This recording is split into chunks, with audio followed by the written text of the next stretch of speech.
Hi, this is the AI Storyteller. I'm Mark.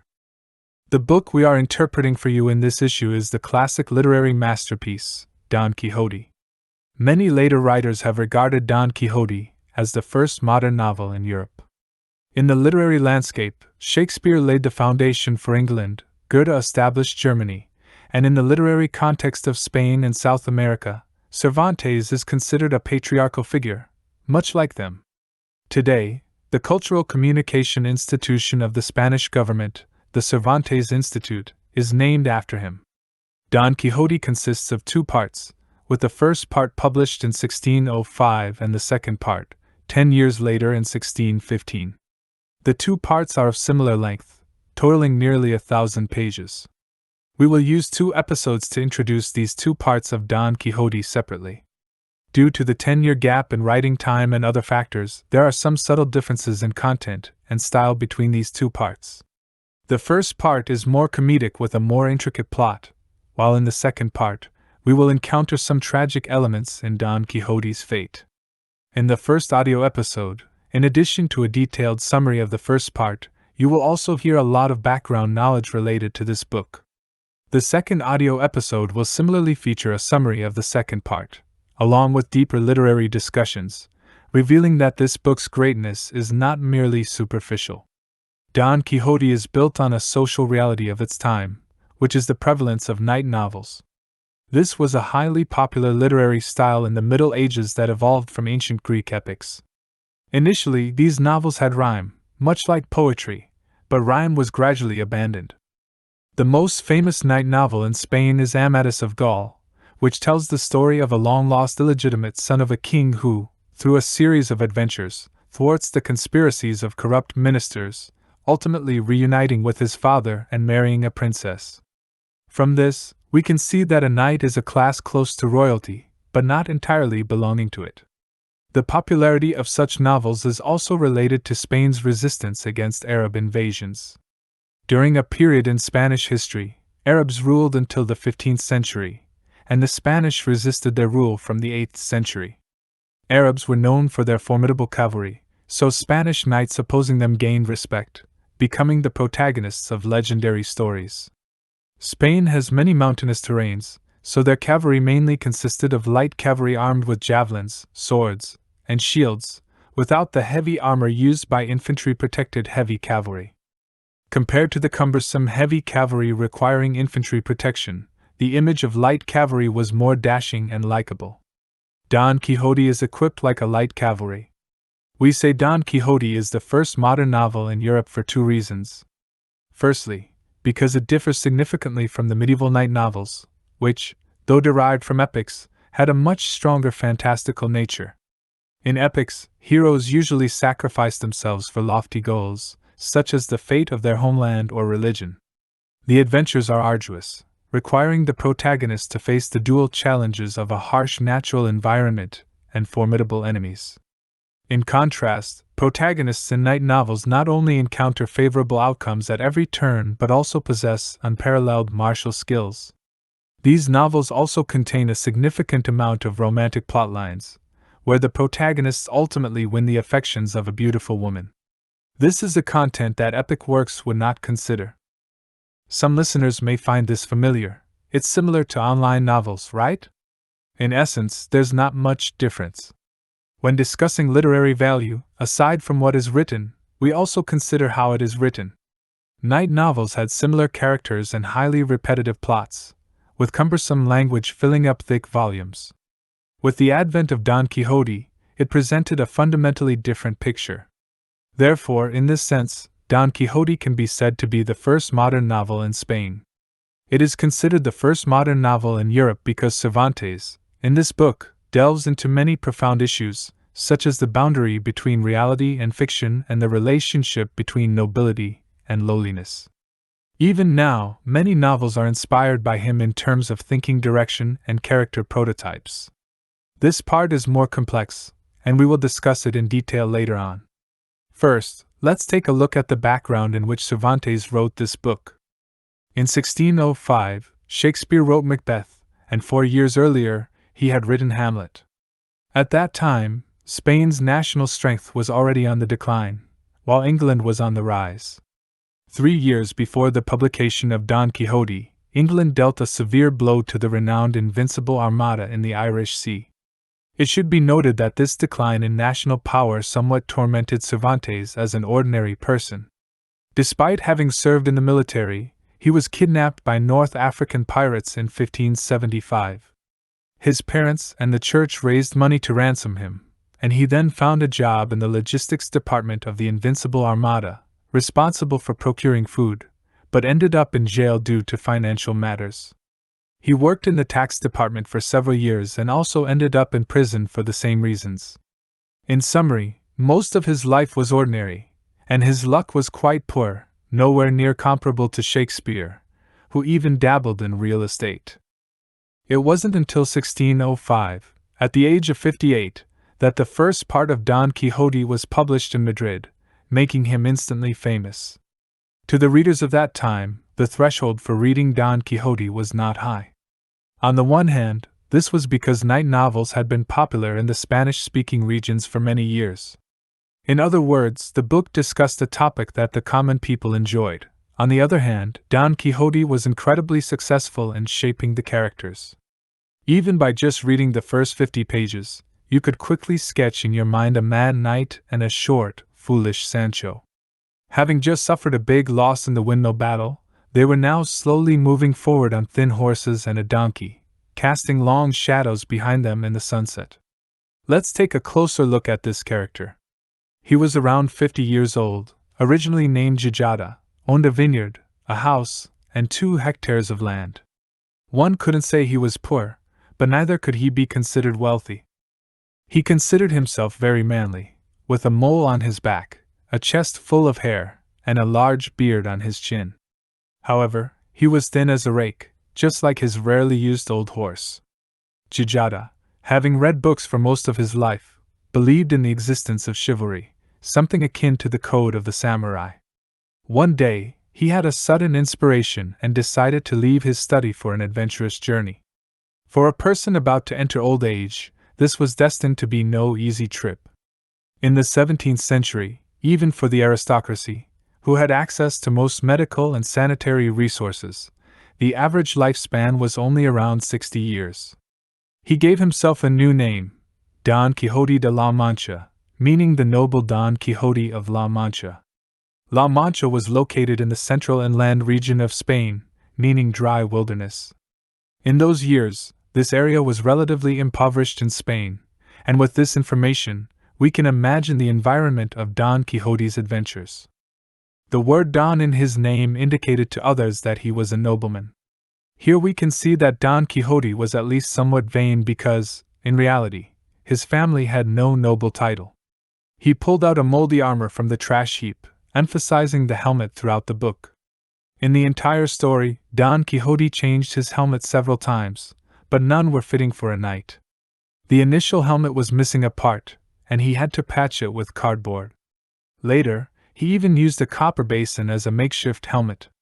We can see that Don Quixote didn't care about the quality of his equipment. His greatest ability was imagination, turning nothing into something, and perceiving the bad as good. When not in battle, he had a gentle expression like his old horse, but he was too easily provoked. As soon as someone spoke ill of chivalry, he would draw his weapon for a deadly duel. To be honest, if someone managed to withstand his initial madness, he couldn't actually beat anyone, including Sancho. Overall, he was a bit mad and a bit childish. However, the authenticity of Don Quixote's actions has raised doubts among many critics. They ask, how could a character act like this? The disparity in imagery between windmills and giants is too significant, and who would see 2 flocks of sheep and think they were devilish armies? In reality, if we don't stop at these classic passages and continue flipping through this large book, we will gradually understand that Cervantes created a parallel world in this book, one that runs parallel to the real world. Don Quixote is often beaten to the ground by people, unable to stand afterward, but in the book, this does not affect the health of a middle-aged person in his 50s. He is like the unlucky tomcat in Tom and Jerry. The scene changes, the pages turn to the next chapter, and he is lively and kicking again. Many of his experiences, when looked at now, have a comedic flavor. In one chapter, it is written that Don Quixote had his teeth knocked out, but strangely, it is never mentioned again. According to logic, he should have had difficulty speaking, creating more humor. In this atmosphere of comedy, any harm the physical world inflicts on the characters is reversible, and this transformation seems to occur in a matter of seconds.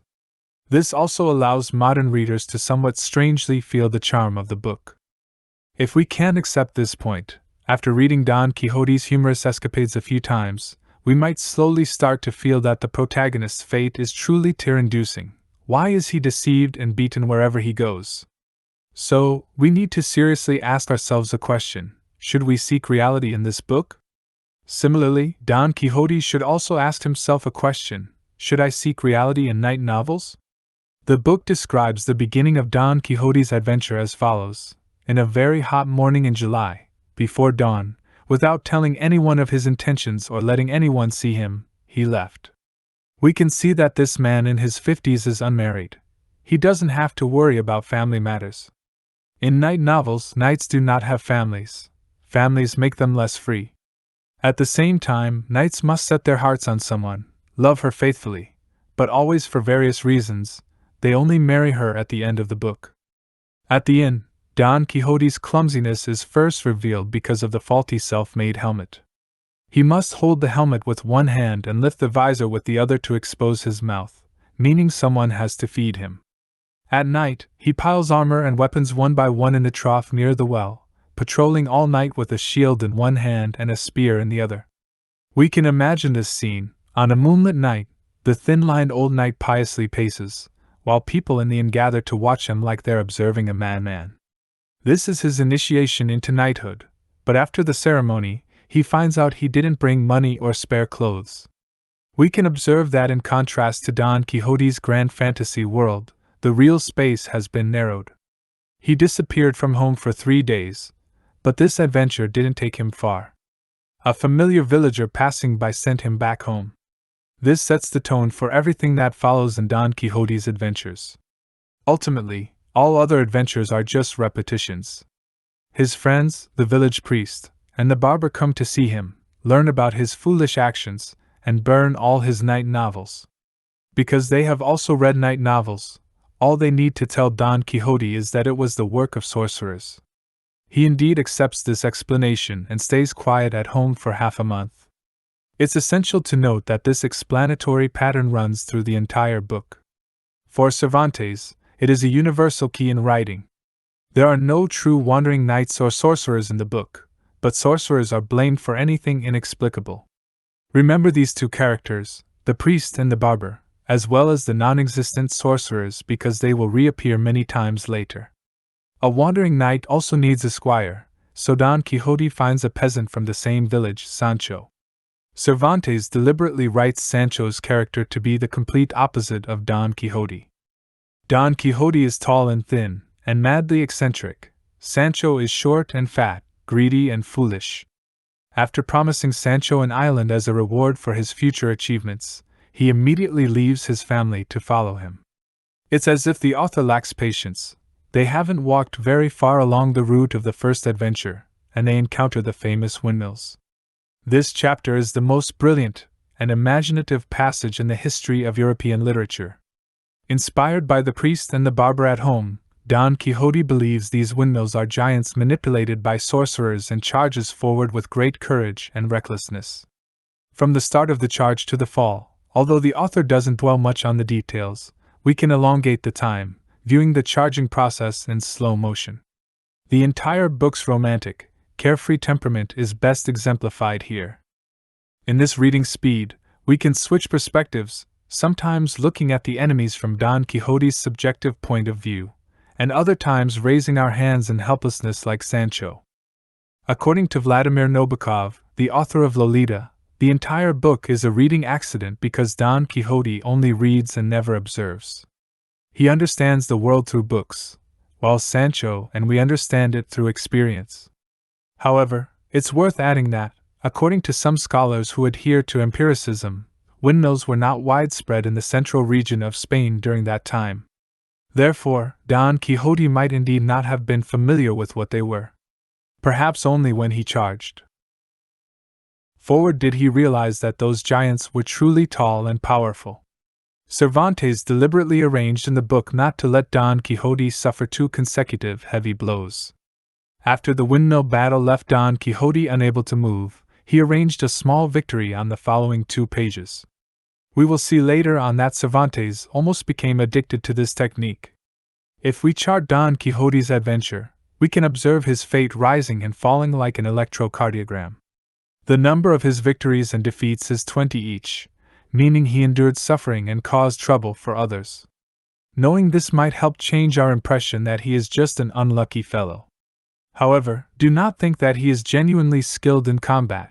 Many people are just frightened by his initial momentum. As the novel progresses, Cervantes begins to slow down the narrative pace. Traditionally, we categorize long novels into 2 types, one with a single-thread narrative where characters move in a direction with a goal, and the story concludes with either success or failure. The other type has many subplots, each character's fate differing, but they converge in the end. We can observe that even a great writer like Cervantes faced some slight loss of control in writing such an epic. He starts bidding farewell to the highly paced single-thread narrative, inserting some branches in the remaining parts. In the initial version, the first part of Don Quixote consists of 4 volumes and 8 chapters, precisely concluding with the end of the windmill battle. One interpretation is that his initial plan was to write a mid-length novel ending here. However, as he wrote, the characters began to deviate from the author's initial concept, showing signs of life on their own. Cervantes couldn't bear to end it, and allowed the characters to take some actions on their own. In the 6th chapter of the 2nd volume, the branches significantly increase.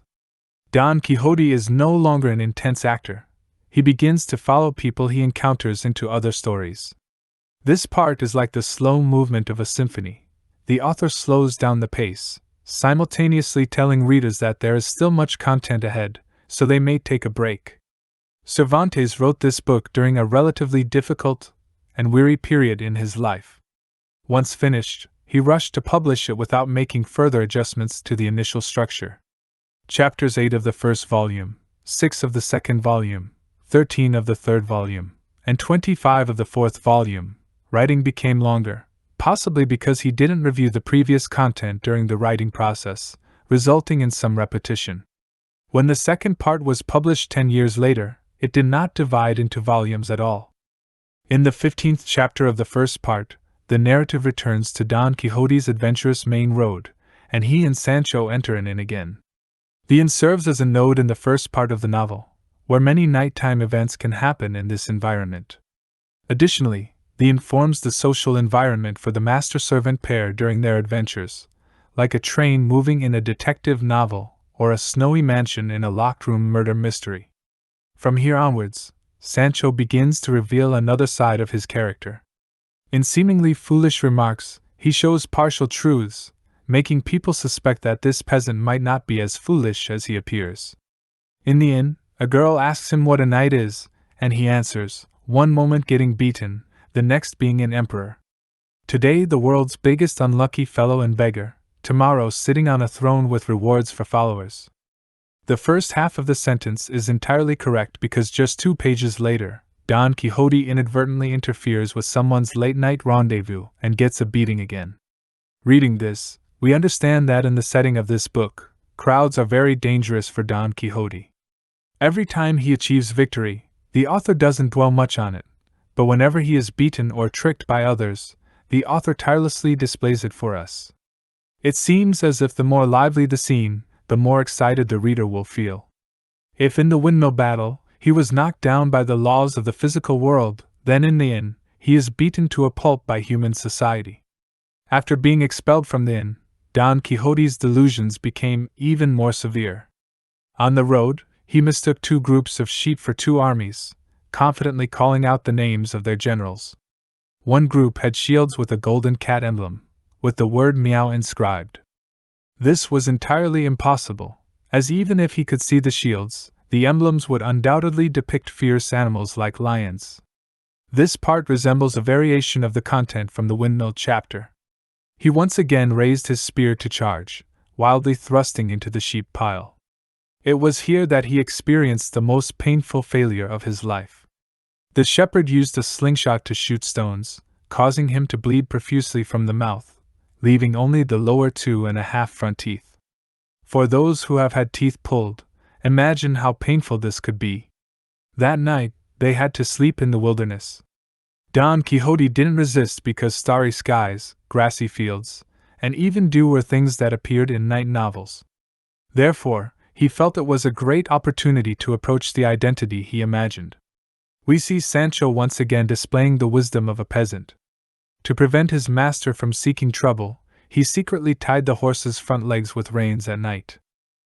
In the following days, the two gradually entered sparsely populated mountain areas.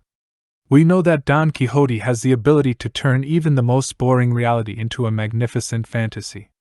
However, from the mountain scenes onwards, reality gradually took on the legendary color he was accustomed to. He encountered a young man named Cardenio, who claimed to be the melancholic knight because his lover was taken away, and he ran to the mountains in anger. They chatted about night novels, initially getting along well. However, they later fought due to differing views on the characters in novels. Don Quixote was hit in the chest with a large stone. Strangely, this incident gave him inspiration, and he decided to undertake penance in the mountains. Sancho tried to dissuade him, saying that if there was a reason to go mad, it wouldn't be a big deal. However, going mad for no reason could prove his true love for his lady. These two lines are a parody of the words spoken by Jesus in the New Testament before being crucified, for if people do these things when the tree is green, what will happen when it is dry? Don Quixote then wrote a love letter for Sancho to deliver to his lady, the noblewoman Dulcinea. Here, through Sancho's words, we learn that this so-called noblewoman is a strong peasant girl. Cervantes mentioned this name in the first chapter, but only introduced her in the 25th chapter. Don Quixote felt that knights in books all have a lady love, so he must have one too. He had only seen Dulcinea 4 times, and not once had he seen her face. In other words, he didn't know what this woman looked like. What's even worse is that he knew this love letter was futile because Dulcinea couldn't read. What mattered more to him was the imaginary Dulcinea created under the tradition of night novels, rather than the actual person receiving the letter. Of course, being illiterate and not recognizing him, she fit his pattern perfectly. In night novels, noble ladies are usually aloof, and if they show affection, he wouldn't know how to handle it. Sancho left Don Quixote to deliver the letter and encountered the priest and barber, who were searching for Don Quixote. Here, the main plot splits into two threads. On one hand, we want to know if Sancho successfully delivered the letter, and on the other hand, we hope the friends find Don Quixote and bring him back soon. However, the author inserted a lot of digressions at this point, forcing us to focus on the romantic entanglements of Cardenio, who discussed night novels with Don Quixote on the mountain and called himself the Forest Knight. This part used the length of a novella to tell the story of two pairs of men and women reuniting. Similar stories were told many times before and after in this book. They were basically stories of engagement and remorse, ending in a big reunion, seemingly tailored to the reader's demands at the time. In the concluding volume of the first part, the author spent a considerable length on telling the reunion of couples. Although unrelated to the main plot, Cervantes evidently put a lot of effort into writing it. The couples reunite on this isolated island of the inn, where there are 8 groups of people with different identities. If not for showing off his skills and just wanting to create excitement, he could have arranged fewer characters. With so many people gathered, everyone wants to tease Don Quixote for amusement. However, things got out of control, and everyone started fighting, turning the inn into chaos. The author meticulously wrote every detail of this situation, displaying extraordinary ambition. Over 200 years later, in Madame Bovary, Flaubert used a similar technique when writing about an agricultural fair, where characters spoke in their own voices, interweaving with each other. This also made that part one of the most exciting sections in the masterpiece. Let's continue with Sancho's story. Sancho never found Dulcinea. In fact, he turned back halfway. Because he forgot to take the letter, upon returning, he spoke nonsense and fabricated his own experiences. However, Sancho's description of the country girl was mostly accurate, such as her being very robust and capable of doing farm work like a man, while Don Quixote refuted each point according to his own imagination. We see that although Don Quixote's martial skills are not impressive, he essentially has no equal when it comes to verbal sparring. In the end, Don Quixote decided to personally go in search of his beloved. Taking advantage of his sleep, the priest and barber put him in a cage, deceiving him by claiming it was a wizard's trick. They told him that if he wanted to see Dulcinea, he had to stay obediently inside. And so, the group set off on the journey back. The author probably found this part too plain, so he let Don Quixote out of the cage under the pretext of going to the bathroom. The result was a brawl that left him seriously injured, and he wouldn't be able to stir up trouble in the short term. With this, Don Quixote's second journey came to an end. The author originally intended to stop writing at this point, even preparing the epitaph for the master and servant. It seemed like they had undergone an arduous journey, but a detail in the book reveals that they didn't travel far at all. In today's terms, it was less than 100 kilometers, a journey that would take just over an hour by car.